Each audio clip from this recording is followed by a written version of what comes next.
하나님의 말씀 열왕기하 19장 29절에서 37절까지의 말씀입니다. 열왕기하 19장 29절에서 37절입니다.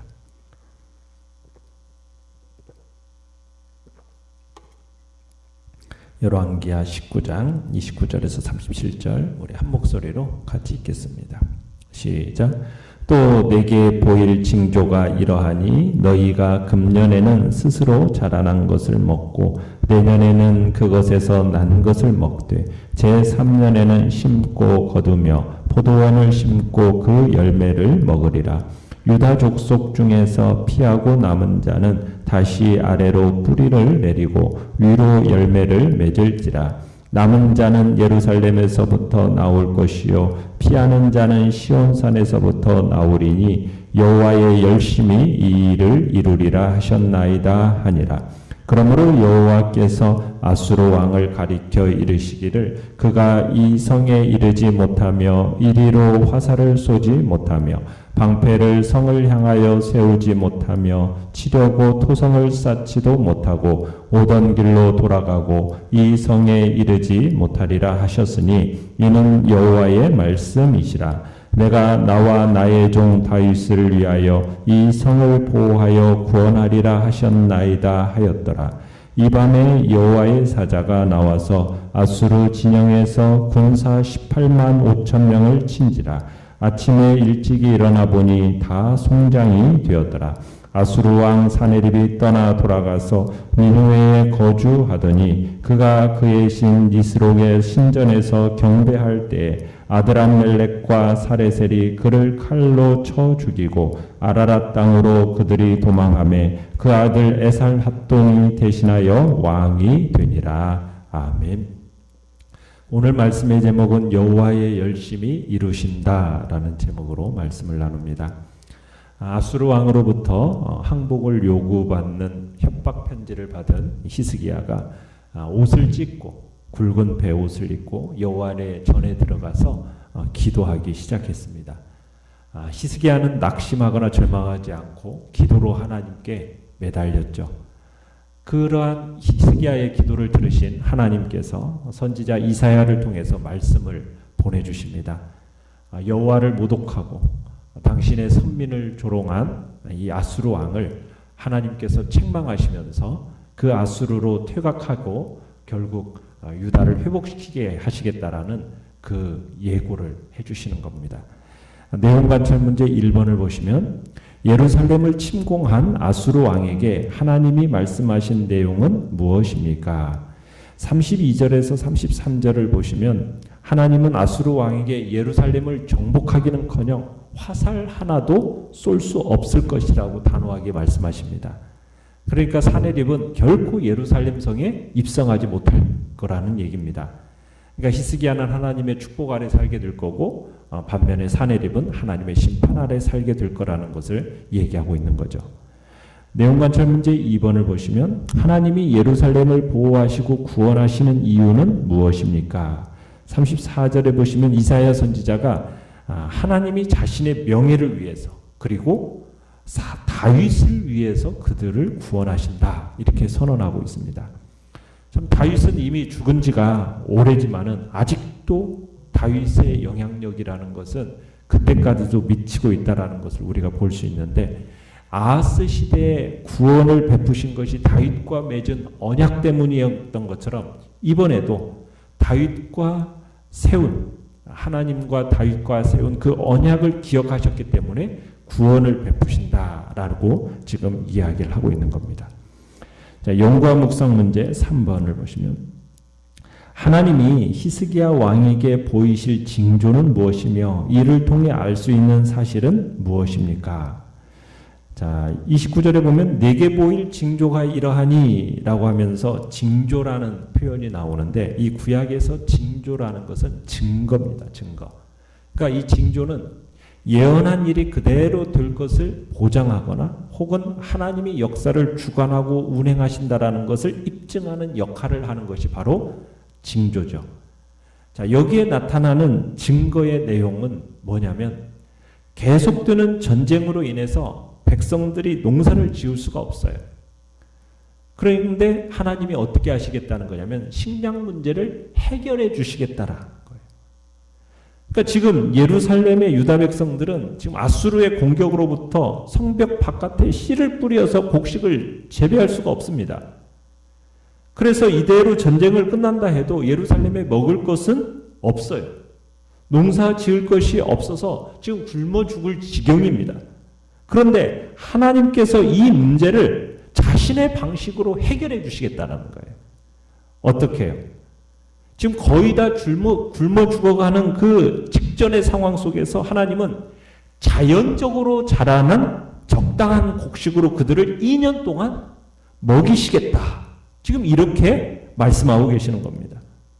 그러니까 전쟁이 끝난 후에 스스로 자라난 것, 저절로 자라나는 것, 그 곡식만 거두어도 예루살렘의 남은 자들이 다 먹고 살 수 있게 하겠다는 거예요.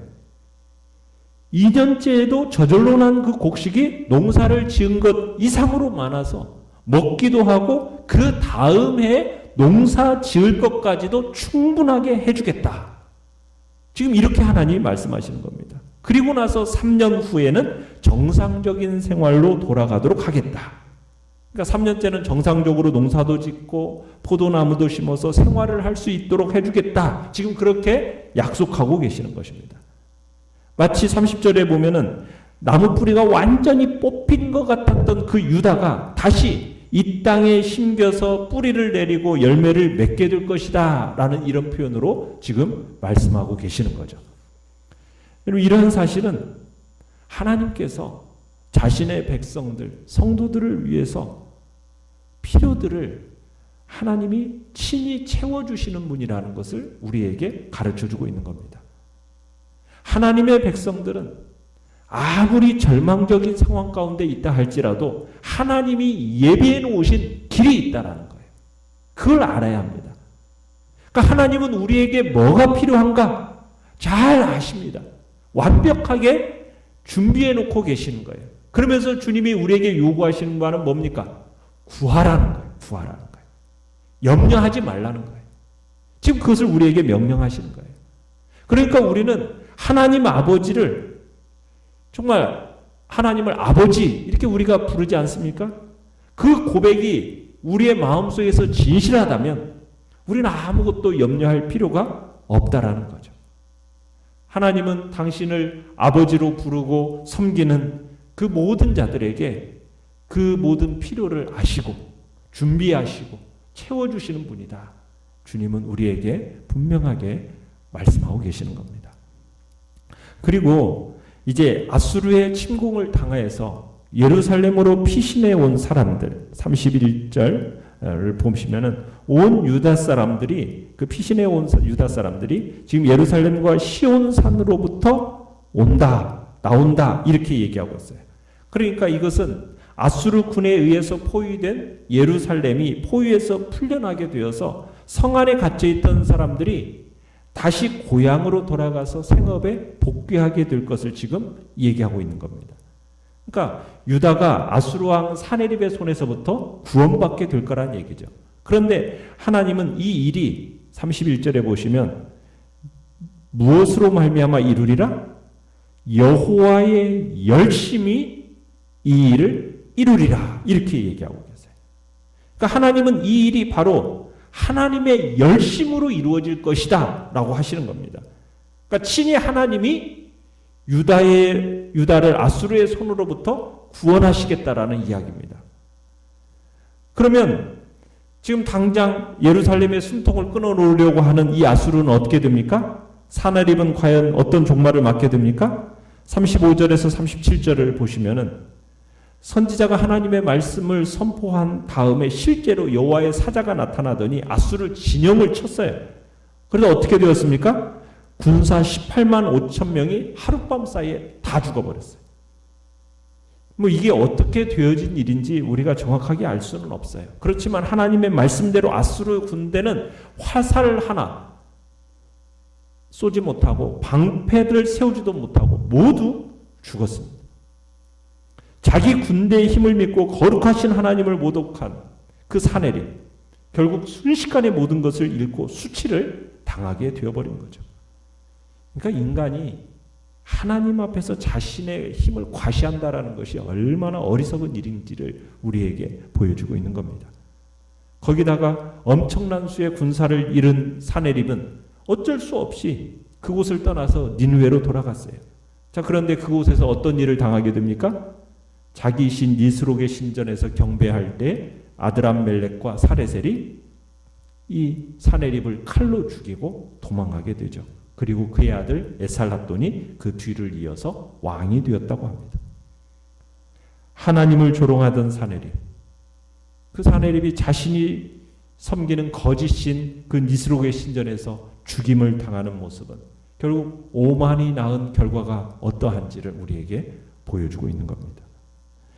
자, 느낀 점 4번을 보시면 18만 5천 명이나 되는 아수르 군대가 하룻밤 사이에 여호와의 사자에게 멸절당한 것을 보며 무엇을 느낍니까? 구원은 전적으로 하나님이 일하신 결과요, 하나님의 열심으로 이루어진다라는 것을 우리가 느끼게 되는 겁니다. 여러분, 실제로 유다가 아수르 왕 사네립의 손에서 구원받게 된 것은 하나님의 열심의 결과라는 거예요. 유다가 아수르의 포위에서 풀려나는 과정 속에서 유다가 한 일이 뭐가 있죠? 아무것도 없어요. 그들이 한 일이라고는 그저 성 안에 머물러 있는 것뿐이었습니다. 그들이 자신들을 구원하는 데 있어서 전적으로 무능력했어요. 자신들의 구원을 위해서 할 수 있는 일이라는 것은 아무것도 없었다는 얘기입니다. 히스기야가 그저 하나님 앞에 엎드려서 기도할 뿐이었죠. 그 기도가 하나님을 움직이게 하였고 자신들의 구원을 위해서는 실제로는 행한 거 아무것도 없습니다. 누가 하신 거예요? 하나님이 하신 거고, 구원이라는 것은 결국 전적으로 하나님이 일하신 결과라는 것을 우리에게 보여주는 겁니다. 우리의 구원도 마찬가지입니다. 우리의 구원도 전적으로 하나님의 열심으로 이루어졌다는 사실 우리는 알아야 돼요. 죄와 사망의 권세에서 벗어나서 우리가 참 자유를 누리게 된 것이 어떻게 해서 되어지는 것입니까? 이를 위해서 우리가 한 일이 있습니까? 아무것도 없습니다. 죄와 사망의 권세 아래서 그저 우리는 허덕이고 있었을 뿐입니다. 우리를 구원하는 일에 있어서 전적으로 무능했던 것이 우리의 모습입니다. 그러한 우리를 하나님께서 당신의 열심을 통해서 죄와 사망의 권세에서 해방시켜 주셔서 참 자유를 주신 거예요. 하나님은 우리의 구원을 위해서 참으로 엄청난 일을 하셨죠. 어떤 일을 하셨습니까? 성부 하나님께서 우리를 택하시고 부르시고 자신의 독생자를 아낌없이 우리를 위하여 보내주셨습니다. 성자 하나님은 이 땅에 오셔서 성부의 뜻에 온전히 순종하심으로 인류의 모든 죄짐을 지시고 십자가에 달려 죽으셨어요. 성령 하나님께서는 우리 마음에 찾아오셔서 이 참된 진리를 깨달아 알게 하시고 믿음을 주셔서 영원한 생명을 소유케 하셨습니다. 우리가 구원에 있어서 한 일이 무엇입니까? 아무것도 없습니다. 믿음이라는 것조차도 하나님께로부터 받은 선물이거든요. 하나님의 열심이 얼마나 대단한 열심인지를 우리에게 보여주는 것이 바로 구원의 일입니다. 하나님의 열심으로 말미암아 우리는 죄와 사망에서 벗어나서 해방되어서 구원을 얻게 되었어요. 그런 우리가 이제 어떻게 살아야 하겠느냐는 거예요. 마땅히 하나님을 위해서 살아야 되지 않겠느냐는 겁니다. 그 하나님께 무한한 감사를 드리면서 그분의 영광을 위해서 살아야 되는 것이 우리의 삶이야 되지 않겠느냐는 거예요. 아울러 우리가 절대로 우리의 의로움을 자랑해서는 안 됩니다. 왜요? 우리의 의라는 것은 없어요. 나 자신을 자랑할 것이 없습니다. 만약 우리가 자랑할 것이 있다라고 스스로 여기고 뭔가를 자랑한다면 나를 구원하신 하나님의 은혜를 짓밟는 일인 것이죠. 우리는 하나님의 열심으로 이루어진 이 일에 대해서 그저 감사하고 감격하고 오직 그분의 영광을 위해서 우리 자신을 힘써 드리는 것이 우리의 삶임을 다시 한번 그분의 열심을 통해서 보게 되는 것입니다. 결단과 적용 5번을 보시면 연약한 나를 위한 위대한 하나님의 열심을 찬양합시다. 곰핍함 속에서도 하나님이 나를 먹이시고 회복의 약속을 이루실 것을 믿습니까? 지금 내 마음을 사로잡고 있는 근심거리를 하나님 앞에 온전히 내려놓읍시다. 정말 하나님은 살아계시고 만물과 역사를 자기의 뜻대로 움직여 가시는 분입니다. 그 하나님이 우리를 지극히 사랑하시는 아버지이십니다. 우리를 살리기 위해서 자기의 독생자를 아낌없이 내어주신 그분이 우리의 필요, 우리의 삶의 모든 것 채워주시지 않겠느냐는 거예요. 우리의 기도 듣지 않으시겠느냐는 거예요. 우리는 히스기야처럼 하나님을 믿고 구하는 자리에 있기를 바랍니다. 하나님은 이미 모든 것을 우리를 위해서 준비해 놓으셨습니다. 그저 우리는 하나님께 대한 믿음만 가지고 이미 모든 문제를 해결해 주신 것을 믿고 나아간다면 이미 해결받은 것과 다름없다는 것을 경험하게 되실 것입니다. 오늘의 기도 같이 읽겠습니다. 저를 푸른 초장으로 인도하사 풍성히 먹이실 주님을 기대하며 지금의 고통을 이겨내게 하소서. 아멘. 말씀을 생각하면서 기도하시고요. 연약한 우리의 지체들을 위해서 기도해 주시며 코로나19 바이러스가 속히 잠잠해지게 하시고 주의 은혜 안에서 우리가 함께 모여 대면해서 예배드릴 수 있는 날이 속히 오도록 이러한 가운데서도 근신하여 깨어있는 주의 백성들이 되게 해달라고 이 시간 주여